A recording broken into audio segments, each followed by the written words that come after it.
Hi, I'm Maisha Najuma Aza with Black Girl Tantra. I am a Tantric shaman. Tantra is a Vedic and Sanskrit word meaning to weave. And it's actually from the outskirts of Hinduism and Buddhism. And it's part of ancient texts, like there are Tantric texts and yogic texts, and so Tantra became a part of that. So they're using things like Buddhist and Hindu deities as a part of that structure. What I do is, from what I've learned about Tantra through my Tantric training and sacred intimacy training, is that I've learned to weave my spirituality in with the Tantra that my teachers learned and taught me.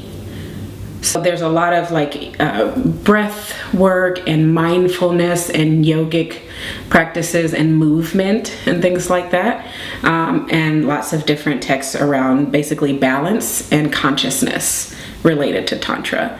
And it came to the US many years ago, like in the 60s, maybe 50s, 60s, through swamis who came here and wanted to teach it to people so that it could spread. But what happened was it spread to white people, because white people are the ones, who were the dominant culture.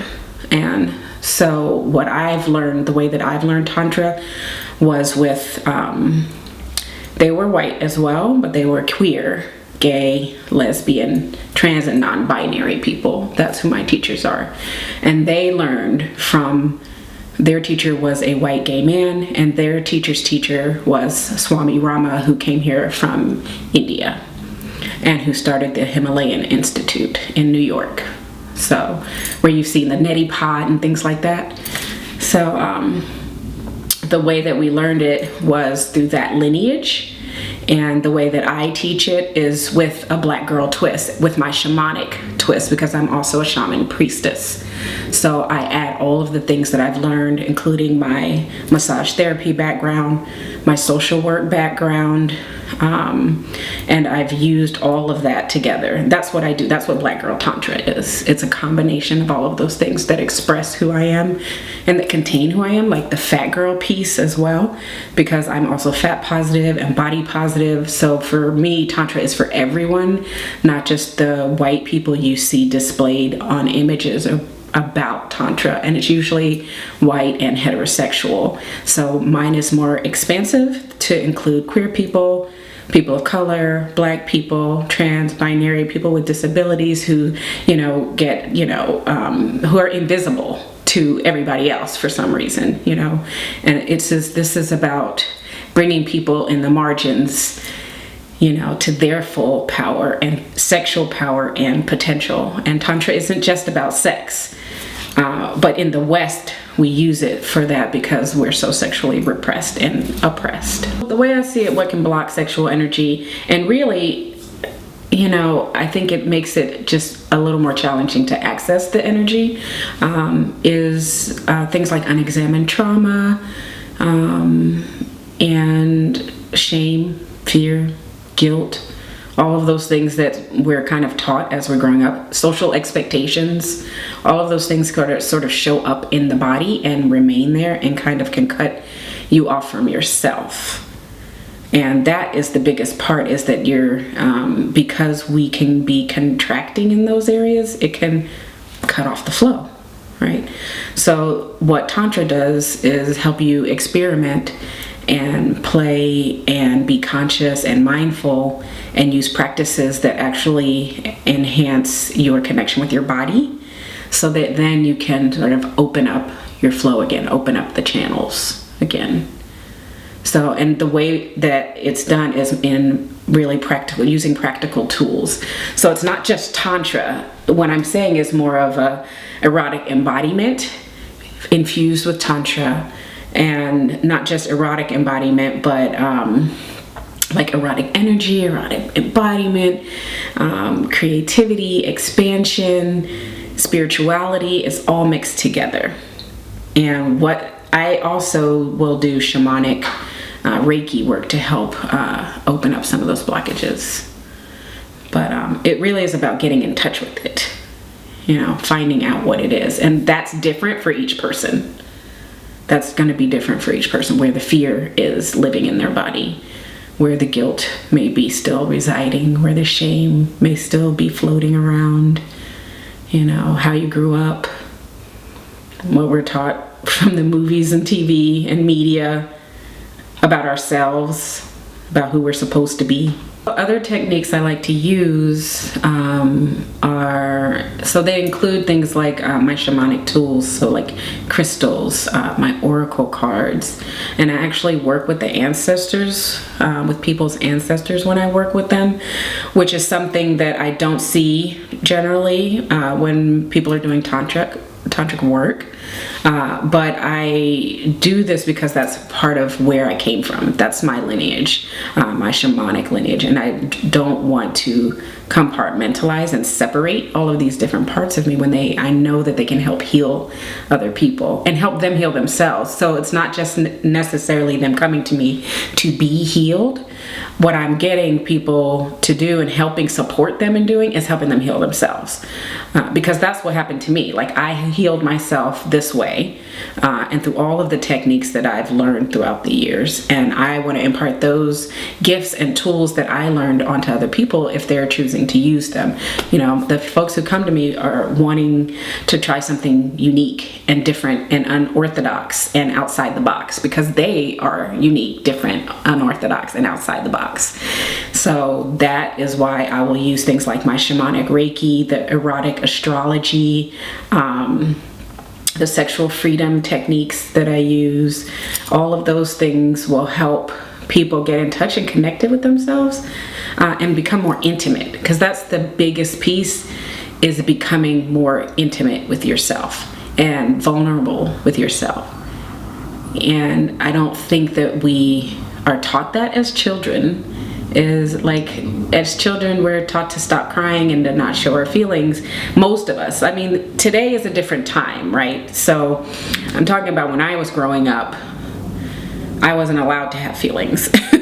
And a lot of people weren't. A lot of people I know, a lot of the clients who come to me, were only supposed to be one-dimensional. And this is about exploring all of the dimensions of who you are, your erotic energy, your erotic embodiment. So I will use breathwork techniques, which will help you get in your body. It's amazing how breath work can expand your whole energy and get you in touch with it very quickly. That's one of the things that I love about using these tantric techniques, is that it gets you to the core of what you need to work on very quickly. So a lot of my sessions with people, they don't need to see me that often. People will come and see me for a few times, and then they're good for a while, because they have homework to do too. It's not like you're just coming to me and I say floop, floop, floop, flop, flop, flop, and you're healed.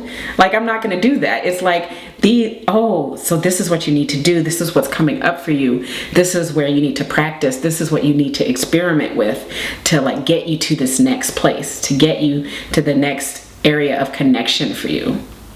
So that is how it flows. These sessions flow, and it's pretty awesome because it's fun, it's exciting, it's humorous, because I'm a little funny to people. Not everybody, but the people who come to me think that I'm funny for some reason. My partner's the same way, but because I'm just me, and I can't teach people how to be authentic, but I can give them the tools to become more authentic, to allow themselves to be authentic, to release the fears of being who they are. Because I had to learn that the hard way in my own life, just being my authentic self and allowing myself to be who I am. What I also wanted to say is that I utilize, help people get in touch with their senses. And so that is part of some of the techniques I use, is working with each of the senses to heighten your erotic connection to yourself. So the smell, taste, sound, touch, what's the other one? Sight. And even if you don't have each of those senses, we work with the senses that you have access to and that you're able to like really use to go inside. Like it's really about connecting with yourself, right? So I also like to add a sixth sense into there, which is your intuition, right? Because that helps you connect with other people, helps you connect to yourself.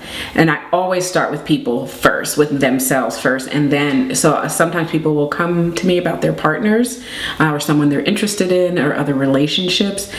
But I always try to bring it back to them. Like that, I find is the most challenging part, is bringing it back to you, because we end up not really focusing on ourselves in that way. So when you're doing this work, it will help you engage with yourself more erotically and then become more sexually confident, but not just sexually confident just for the sake of that, but also to expand the sexual confidence out to every area of your life, to all of the aspects of like your goals, your visions, your dreams, your plans for the future. There's ways that you can use orgasmic energy to really manifest your dreams, like consciously and in the moment through orgasm, sending that energy out, not only for yourself, but to like heal the planet. It's also about like heal the planet, heal other people. Like there's so much beautiful energy in your orgasm, in your power. And what I also think is really important to remember is that it's about our connection to everyone, to everything, to the animals, to the trees, to the birds, right? To the sky, to the planets, to the universe. Like it's so much bigger, and that is what it is. It's really about our oneness and our spirit and our humanness, and trying to integrate those two, really integrating our inner marriage. So for the people who may feel hesitant about doing this work, the sexual healing work, I would recommend trying it anyway, like sort of feeling the fear, moving through the fear and doing it anyway. Because the fear is where the growth is. That's how it was for me. Like it's not always easy. And I was deathly afraid of even doing my tantric training. Even though I had received and done a lot of tantric workshops, I was afraid because it is a scary thing to access your own power. And it's a thing that we've been taught to deny in our culture, to deny our power. So it's pretty scary. But with me, when you're coming and sitting right in front of me, whether it's in video or in person, I am pretty down to earth. So it really just starts off as a conversation. It's a conversation, and then we move into other things as we go. So I meet people where they are, always. That's something I learned in social work school, and it's something that I just kind of naturally have always done too. So if there's fear, that's okay. Don't, deny it. Don't pretend that it doesn't exist. Just allow yourself to feel the fear. I always say take a deep breath and breathe through the fear. And then call me, text me, ask me if we can have a brief conversation. And you'll see very quickly that we're just talking. That's where we start. My handle on Facebook is actually Maisha Najuma Aza. So you can follow me on Facebook that way very easily. That's my name. I'm also on Instagram under Black Girl Tantra. And my website is www.blackgirltantra.com. And my email address is maisha@blackgirltantra.com.